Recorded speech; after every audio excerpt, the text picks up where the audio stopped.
I'm going to be skipping back or going back a little bit as I can, but for right now, I'm just going to kind of watch. Alright, so you're playing Link against Ness, a very campy matchup. Okay. Alright, so right there I know that you have character knowledge. You know exactly what your bomb's going to do. So it's really nice to see like a player being able to know exactly what their character does in any given situation. So I can already tell you're very comfortable playing Link. Okay. Yeah, a lot of this stuff, you're getting a lot of mileage out of the fact that two things. It's clear that this Ness doesn't know the matchup, because he's playing really aggressive, for no reason, and you're just being able to punish him because of your range on all of your normals. And secondly, okay, nice punish. Yeah, so it's one thing. It's character unfamiliarity, as I don't know if that's a word. And whoa, I missed that. Okay.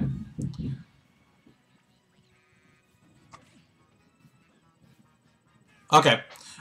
So here's a trick that happens to a lot of players. So what he did, we're gonna go back a little bit, and we're gonna watch what he did again. Right there.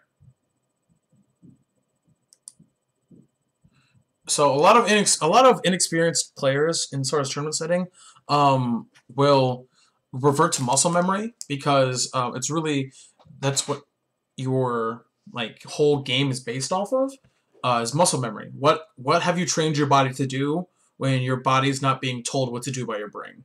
That's basically what muscle memory is. So you wanted to go through the platform and you didn't want to hit the platform for free. You would have been in a worse position. But if you hit this platform, you would have been actually fine. It's because you would have gotten up and had enough time to either roll or shield in up air, and it wouldn't have killed you at 87%. No way. So unless you like DI'd horribly. So number one, you didn't need to fast fall. And another thing with fast falling is that you need to know the speed of your fast falling and the speed of your character when it fast falls, because you clearly were not expecting it to fast fall through the platform. So just be wary of that.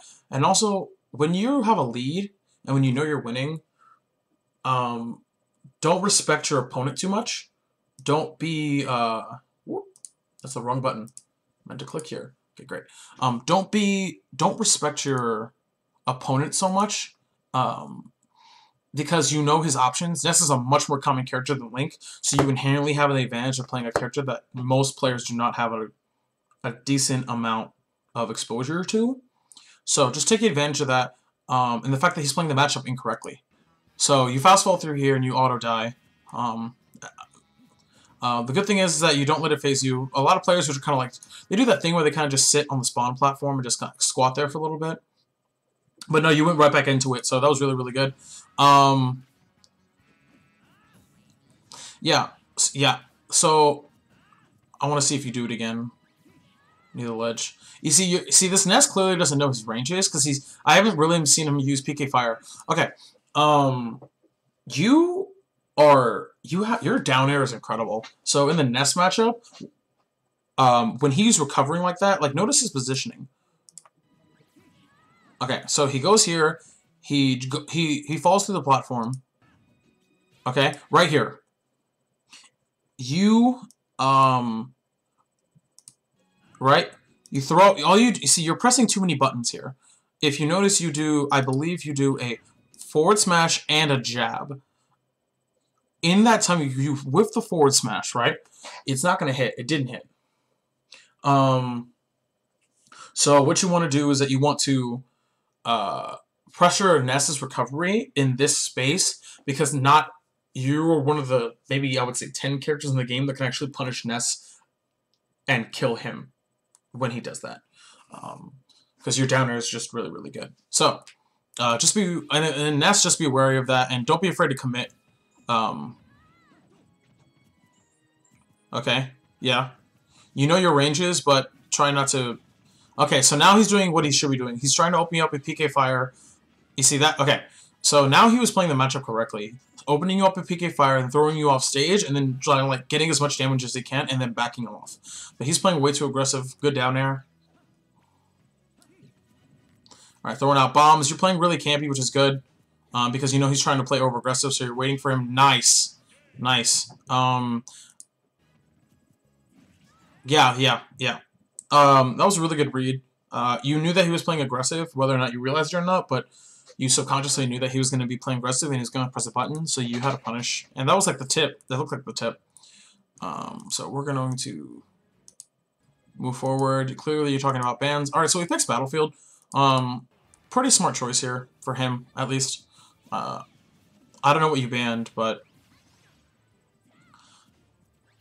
Alright, so now the game's different. Okay. PK... Okay. Yeah, now he's talking about a lot more percent. Yeah, he's playing the matchup now. You see, like, he took that one game, he learned the matchup, right? So now when you realize what you were doing before is not going to work anymore, you kind of have to vary it up a little bit. So, game one, you were playing really bob and weave. You were every time you approached, you would go boomerang, open up with, like, a grab. You would go for a grab, or you would wait for, like, a spot dodge or something, and he's dead. Good job. You would open up with a boomerang or a bomb. Okay. Okay. It's okay. So you have a really bad... You actually... This isn't even, like, a thing. It's, like a... What's the word for it? It's not a... It's not really a nerve thing. It's more of a habit that you have, because you fast fall a lot. I think a lot of players, when fast falling is an option to change the speed in which you touch the ground to be sooner. That's basically what fast falling is. Now, its use in this game specifically is a lot different than every other Smash 4 game, because it causes the player to be precise with his landing, because you're going to get that less sooner, so you have less room for error, and you fast fall for the sake of fast falling a lot. So I would just be wary of that, and it's okay to not fast fall. It's okay to not fast fall, because even though you got the nair, like, you kicked his face and then you died. So if you didn't fast fall, you would have just... Because the worst thing he can do to you from that position is just a PK Thunder. So you just try not to go on autopilot. Okay? And this is the thing for general players. Make sure that every button you... Don't press a button for the sake of pressing a button. Press the correct button for the correct reason. That's how ideally you should want to play. And until when you get to that point, you should be winning tournaments. That's what the top players do. Is that they don't press a button for the sake of pressing a button. They figure out... They know which ones of their buttons... That was a good attempt. They figure out which of their buttons... Okay. Good tech, though. Really good tech. Good tech. You should have gone a little earlier, though. That's the only reason why you were in that scenario, because you should have gone a little earlier. Hold on. This video is lagging. Let's do 360. There we go. Alright, so back throw kills you on Battlefield. I'm actually kind of surprised that killed you. You might have DI'd wrong, but from the middle of the stage, I didn't think that should kill you. What were you at? Before the throw, rather. 98. Yeah, this is what I'm talking about. If you would have been more decisive, that actually would have worked. So, actually, when he's that far out, you could probably just throw out a bomb and interrupt him, because your projectiles are so good. All right, you're at 124. Okay, 126. 126. Okay, that makes sense. Especially with 96 rage, that makes sense. Okay. So you hit the game 3 and that's your counter pick, right? So we'll see what you counter pick.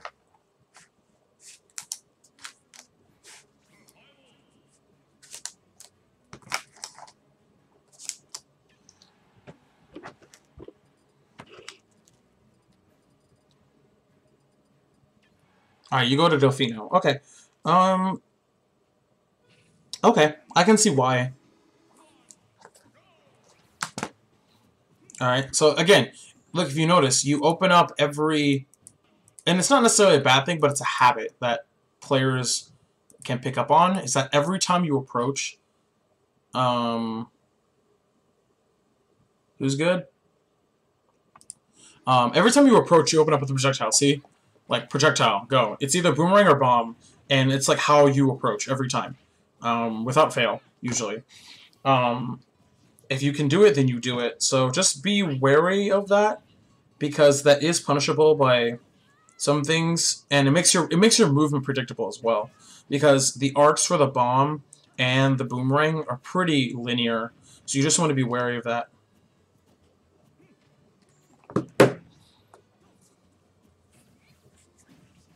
Oh, okay.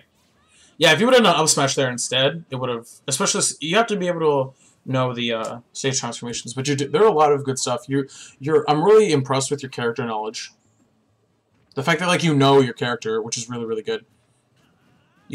I think a lot of your problems are just very. You have a lot of like problems that can easily be fixed if you play in more tournaments. But a lot of your stuff is just like good option. Ooh, good stuff. Okay. Yeah, you had the right idea. Oof. You knew the stage transformation was ending. Good job. Also, up there would have killed regardless, but good stuff. I've actually never seen that up air animation. That's really cool. Libs. Up tilt. Good. I'm really impressed with your character knowledge. Oh my gosh, can you imagine if that worked? There was a universe in which that worked. That was really cool. I really like the way that up air, that up throw looks. I think it looks dope. Yeah, that's his fault. He should know that happens. He should know.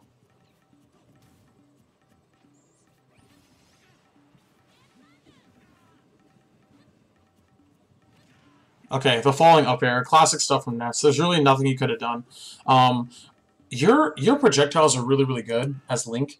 So when you're ahead by that much, like you were ahead, this is ahead because you're up a stock, and I would just count more. I would like squat here, or I'll squat here, or preferably here, but given your position, just go on here because what?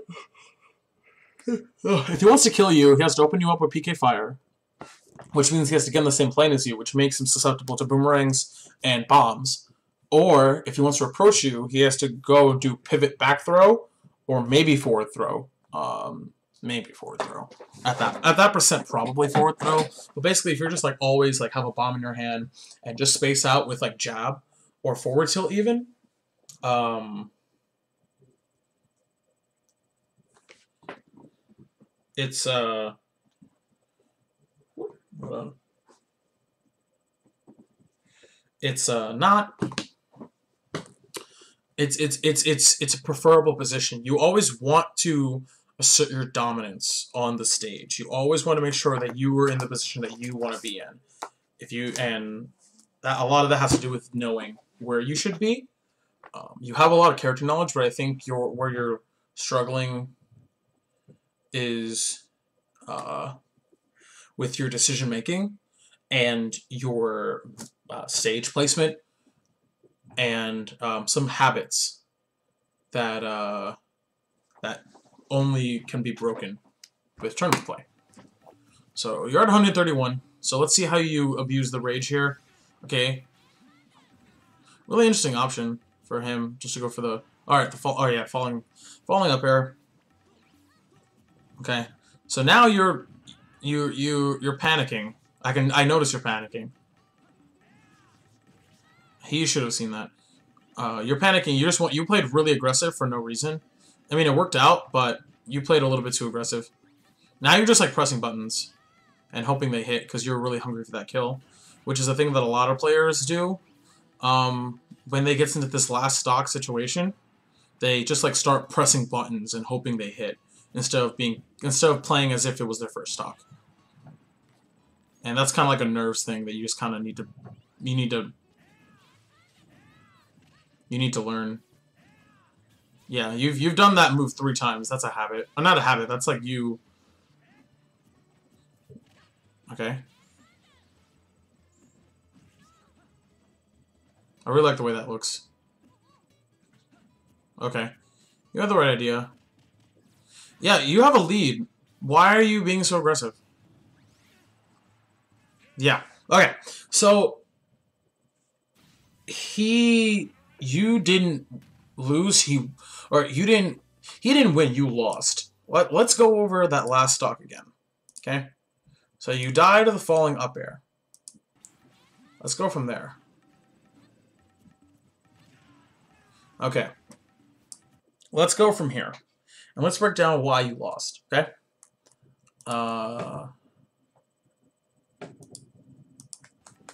Okay, so first, you throw a bomb out and you get a projectile. Again, every time you spawn, you get a bomb in your hand. Just be wary of that. I'm not saying it's good, I'm not saying it's bad, but it's a habit that players can pick up on and attempt to punish you. Just watch out for that. So you play really aggressive. You go in, which is fine, but what you do here, if you look here, if you notice here, you're just pressing buttons. You are just, and they're working out for you because clearly this, again, you're winning because you know the character and you know what buttons do what, but you're not using them like how you should be losing them in a way that would get you the most bang for your buck. Like all the buttons, you got 97%, which is great, but none of your attacks got you better positioning on the stage. So that's the most important thing, again, specifically in Ness, whose recovery is so linear. You want to have better stage position, so you want to be able to... Okay, so you're at 121, or he's at 121, and you're at 19. 1 down smash, 2 down smash, 3 down smash. 3 down smashes in less than 5 seconds, dude. If it doesn't work once, don't. Just try a different option. Because the thing with a smash attack in this game, very few smash attacks in this game have identical animations to others. I don't think any of them do. All smash attacks look different, and once a player once the player knows what it looks like, and really a player only has to see it once to really understand what it looks like and the general range of the move. Once they know that in a matchup where they're not comfortable, they're like, oh, that's more information. So the fact that you just did it 3 times gave him all the information he needed. He knows basically how much time he has to punish, how long it's out, its range, and what it looks like when you start it. So be wary of that. And don't try not to... You said you got nervous, which is fine. But now that you're past it and now looking back on it, you can see why you lost. You're at 121. And realistically, there's no excuse, especially being Link. There's no excuse for you losing. And I don't mean that in like a negative way, but I'm saying that you were doing all the correct things to get you into this position, even though it's game 3. But you lost to yourself. So Ness is doing what Ness does and just racking up percentage for free. That's what he does. Okay. Again. You got here, and this is just a small thing this is why watching VODs is so important. It's a small thing here. Okay? You do here and you shield. You haven't done this often, so it's okay. But see what you do here. You shield, and he's waiting for you at this range. This is PK Fire range. This is basically Ness is a good range for Ness because it's in the range of PK Fire, and it's hard to approach. This is like the Ness sweet spot. This rough range, about quarter stage, third stage away. So then he just goes up and nares you, and that's why you want to like be patient. So now he's doing PK Thunder stuff. Now,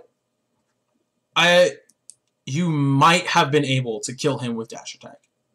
I don't know why you went for grab, because the worst thing he can do to you at 57%, even with 121 rage, is like down throw to a fair, which won't kill you.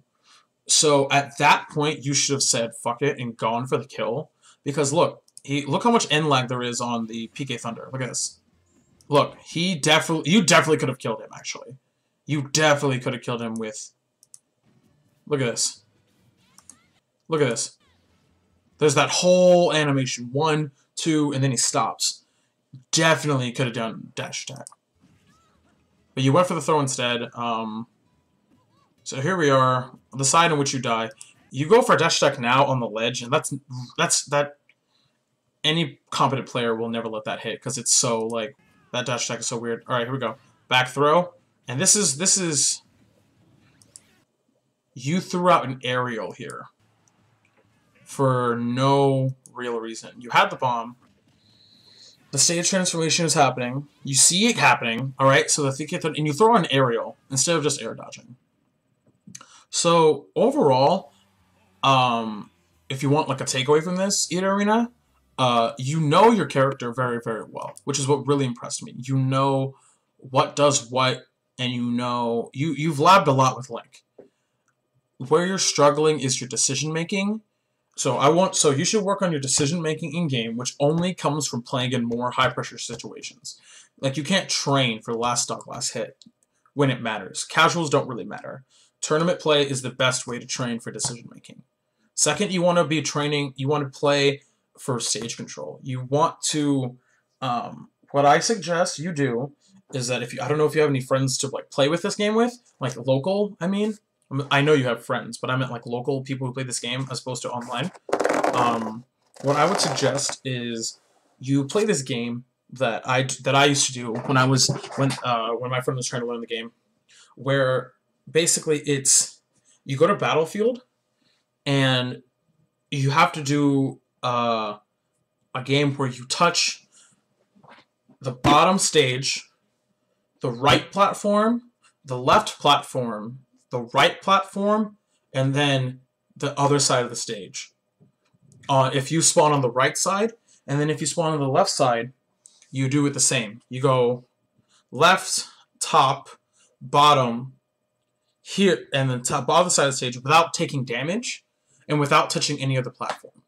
So, like, if I go stage, left platform, I can't go right platform and then go top. I have to start all over again. And then if I take damage, I have to start all over again. Basically, what this will do, it'll allow you to make sure that everything you do advances your stage positioning. And everything you do has a goal to get you somewhere on the stage. So that's what I would suggest. That's a game that I did. It works really well. And then finally is just try to mix up your approaches. Instead of opening up a projectile all the time, just walk up, just like walk or be patient, or maybe roll in, but not all the time because it's predictable. Just stuff like that. But overall, good stuff. I guarantee that if you play like this consistently and you get better as you keep playing, I don't see why you couldn't get really far in any tournament you go into. So